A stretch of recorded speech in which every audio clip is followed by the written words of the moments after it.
Olá, literárias! Esse é o primeiro episódio oficial do podcast e, para estrear, os temas vêm a partir do livro Quando Menos Se Espera, da Cara Baston, que foi a leitura que me deu o impulso mesmo que eu precisava para colocar o podcast no ar e dar ali os primeiros passinhos de um sonho meu que eu mencionei no piloto desse podcast.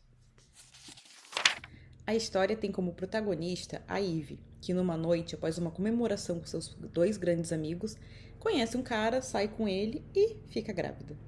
E enquanto esse cara retorna ao relacionamento que ele tinha, antes mesmo dele saber da gravidez, ela também se pega, ali se vê olhando para alguém que sempre esteve perto dela, mas de uma outra forma, de uma forma diferente. E no meio de tudo isso ainda tem a melhor amiga, que sonha em ser mãe e tá no processo de tentar há algum tempo e acaba tendo emoções conflitantes com a notícia.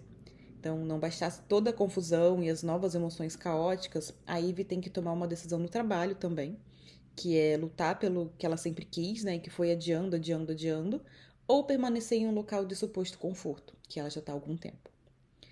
Eu, particularmente, não vi ninguém falando, divulgando esse livro. Ele apareceu nas minhas indicações ali da Amazon um dia, com base no que eu leio, né, no que eu compro de livro lá. E chamou minha atenção, mas assim, chamou e ficou na lista, né? Enrolei, ele continuou lá na minha lista de desejados. Até que um dia eu olhei pra ele, comprei e me apaixonei. Eu comecei a ler no mesmo dia e eu me apaixonei. E não é um livro super profundo e revolucionário, mas, de alguma forma, os detalhes ali me prenderam muito e me trouxeram muito o que pensar mesmo, e muito o que sentir também.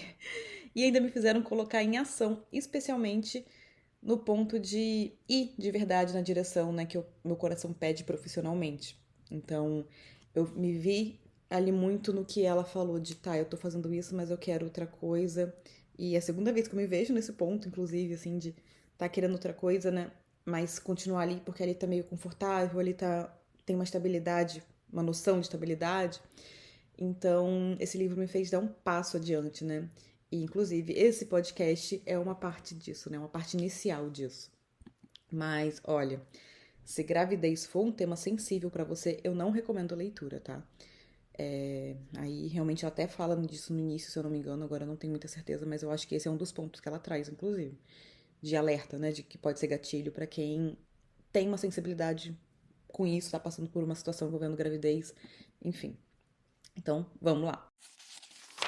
Tá, a gente tem a Ivy, né, nossa protagonista, vivendo uma situação que não estava nos sonhos dela exatamente, que é essa gravidez, e ao mesmo tempo ela quer seguir com aquilo. Ela vê uma coisa ali acontecendo com ela que não era um sonho grande que ela tinha, ela não pensava muito, quero isso, quero ter filhos, quero ser mãe. Mas ela vem, né, com aquilo, recebe aquela notícia e ela sente que ela quer. Ela quer realmente aquilo. E tem os medos, né? Lógico, especialmente de alguém que não estava planejando aquilo, tem muita felicidade, mas ela ao mesmo tempo tem que pisar em ovos com a melhor amiga para contar a novidade. E o que me veio disso foi que a gente não tem como proteger o sentimento do outro. A gente não tem como controlar o que o outro vê, né? Como ele entende, como ele sente. Não adianta, você só pode ser você, verdadeiramente você. E claro, não necessariamente o outro tá errado, tá? Porque ele recebeu uma notícia e ele ficou triste e você tava esperando que ele ficasse feliz. Nem tudo se resume a quem tá certo e a quem tá errado. Não é sobre ser bom ou ser ruim. Porque o ser humano é muito complexo, né? Só que a gente não pode apagar a nossa felicidade porque o outro queria ter aquilo também e ainda não conseguiu. Isso não vai resolver. Isso não ajuda o outro em nada. Isso não faz com que o outro se eleve e receba aquilo e consiga aquilo e alcance. Não, porque o outro tá no processo que ele tem que passar, que é o processo dele, por mais doloroso que seja. E você tá no seu.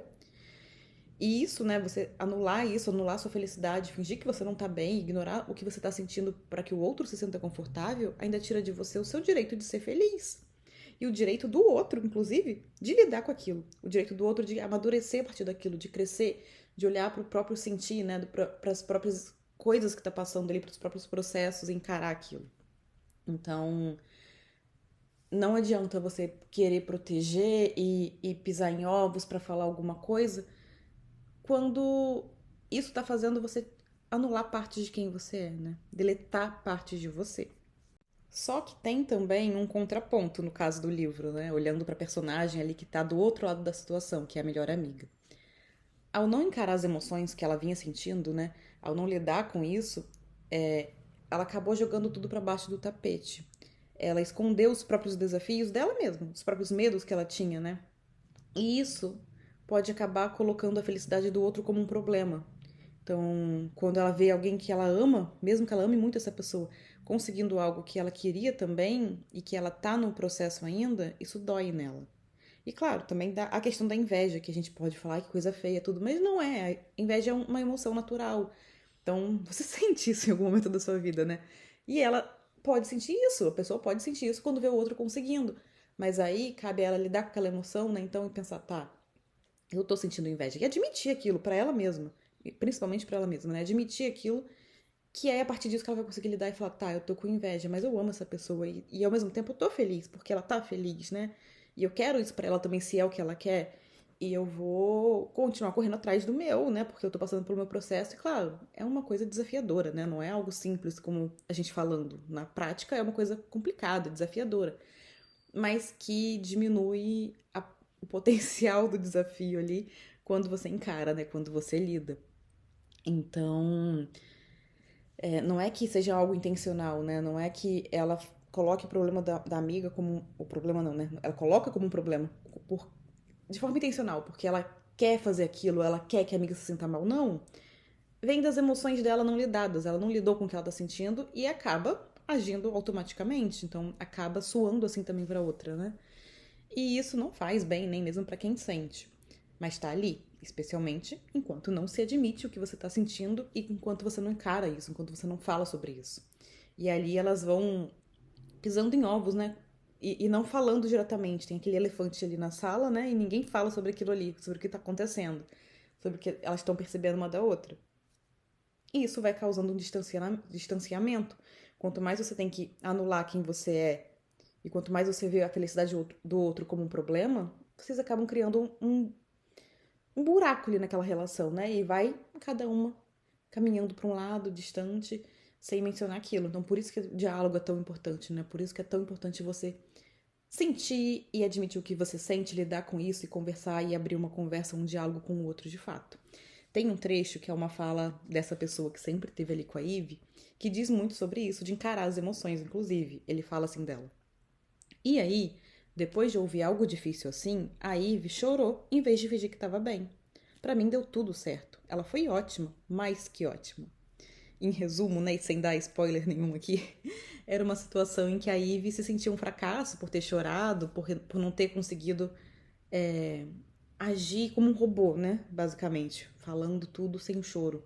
Não, ela chorou, ela colocou pra fora o que ela estava sentindo, a verdade que estava ali nela. E essa pessoa vem então com a outra visão da situação e diz: não, a Ivy lidou bem, afinal ela não escondeu o que ela sentia, ela não jogou para baixo do tapete. Ela sentiu e transbordou isso. Ela foi honesta com ela mesma e isso é fundamental. Outro ponto do livro, o Ethan, que é o pai do bebê, ele se vê em certo momento tomando decisões por medo de magoar o outro, em vez de seguir aquilo que ele acredita ser o certo e que ele quer fazer. E isso volta até um pouco no que eu falei aqui no começo, né? Tem certa relação com isso, que é a gente não pode proteger os sentimentos alheios. A gente não tem como controlar o que o outro sente, claro. Tem a importância da intenção das nossas ações, das nossas escolhas e o como a gente comunica e faz alguma coisa, né? Mas a gente não tem controle ainda assim de como a outra pessoa vai receber, como ela vai perceber e sentir aquilo que aconteceu, que a gente fez, que a gente falou, que a gente tá vivendo. E a gente pode perder uma incrível parte de quem a gente é ao renunciar, decidir com base nos nossos valores, né, nos nossos sonhos, no que a gente realmente quer e acredita, simplesmente para não ferir o outro. A gente não tem essa responsabilidade de agir conforme o outro. A gente não é o outro, né? Por mais amor que haja por essa pessoa, cada um é um ser único. E ao se anular para que o outro se sinta bem, a gente acaba inclusive construindo uma relação que se sustenta em cima de mentiras, de incompletude, incompletude nossa mesmo, né? Ou seja, é uma relação que para existir precisa que a gente mate parte importantíssima de quem a gente é e do que a gente quer de coração.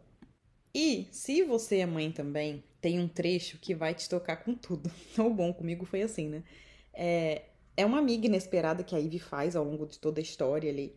E que Em certo momento, ela fala assim: dói perceber que o mundo é muito maior e mais complicado do que a gente imaginava. Sempre vai doer. Ela suspira e empurra o suco na minha direção para que eu termine. Então aponta para minha barriga.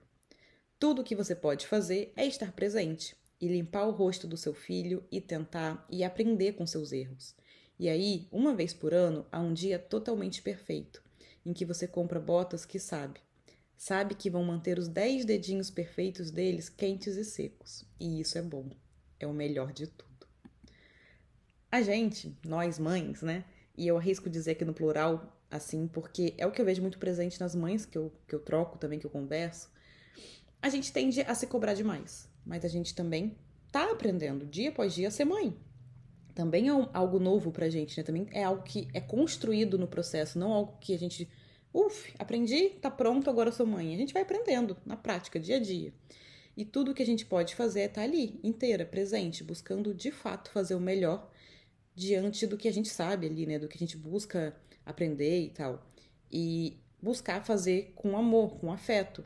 E é nos detalhes ali cotidianos da relação com os nossos filhos que a gente vai encontrando o quentinho no coração, né? E a consciência de que sim, estamos indo bem.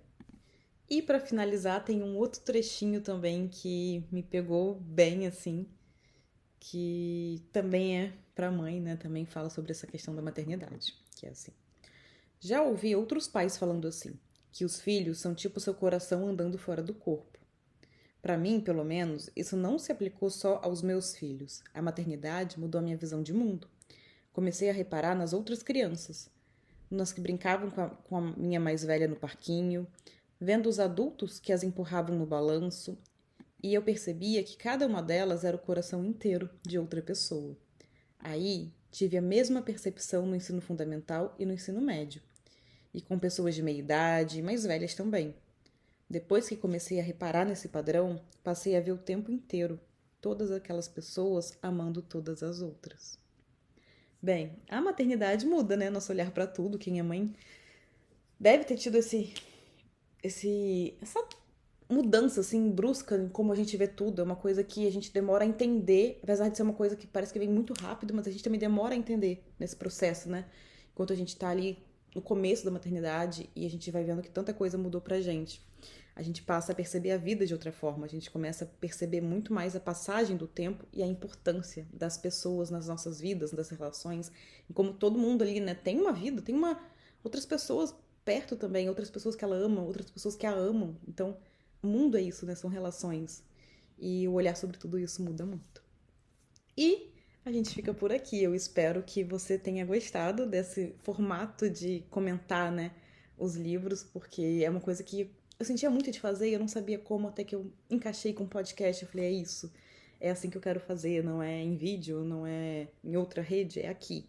É nesse local, né, nesse espacinho que eu posso realmente colocar tudo que veio para mim através daquele livro.